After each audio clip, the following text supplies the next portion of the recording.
چې د خور لور ژوند به د خپل غیرت ته لاسه نه تباه کوې او ته به کور کې ناستې په ارام د خپلې ښځې سره او د خپلو بچو سره او ډډه دې لګولې ده او مزې دي او د یو عجزې ژوند تباه کې به دي چې زه پوښتنې یم او زه کته او زه بره خپله پښتو بل ځای کې پوره کوه په بله طریقه پښتو راښکاره که خو خور لور کور په دې مه تباه کوه دغه شان د خپلو ملګرو سره ملګرتیا د خپلوانو سره خپلولي د دې جنۍ په حساب مه ساته هغه داسې چې جنۍ راضي نه دی چې زه پلانې نه کو او غالب کوم ښه نه دی او ټولو ته پته ده چې بېدینه یې د کورنۍ ښه نه دی دا زما خپل دي نو خپلولي د ورسره په بله طریقه ساته که نه لور پکې څه له تباه کړي خور څه له تباه کړي نه جي دا زموږ ملګری دی نه ورته نشو کولی ملګرتیا په بله طریقه کوو انسان تباه کړي نن به ما ورته خپله ملګرتیا مو وپالو نن به موږ خپله پښتو هم پوره کړو سبا له به موږ نه یو دا ماشومه چې تا ورکړه دا به د 40-50 کاله څه کوي دا به دا ژوند څنګه تېروي د دې به څوک تپوس کوي دا په مخه به دا جنګ جګړې به څوک کوي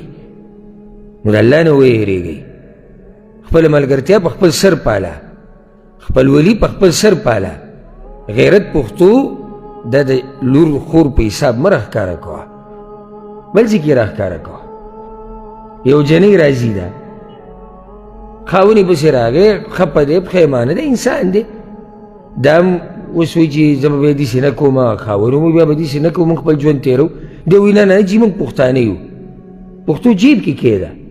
دا جنۍ چې ته دنه واپس کې بل څوک یې غواړي هم نه د پښتو په معاشره کې خو بلکل نه غواړي بیا طلاقه شوې ده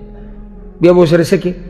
او بیا به هم دا رور دا چې نن پښتو کوي او هم دا پلار چې نن پښتو کوي بیا به ټوس ټوس کوي عرضي کوي دا راته هم ناسته ده او دا راته هم ناسته ده کوي یې دقه شان که نه داسې نه کوي خویندې د دې یی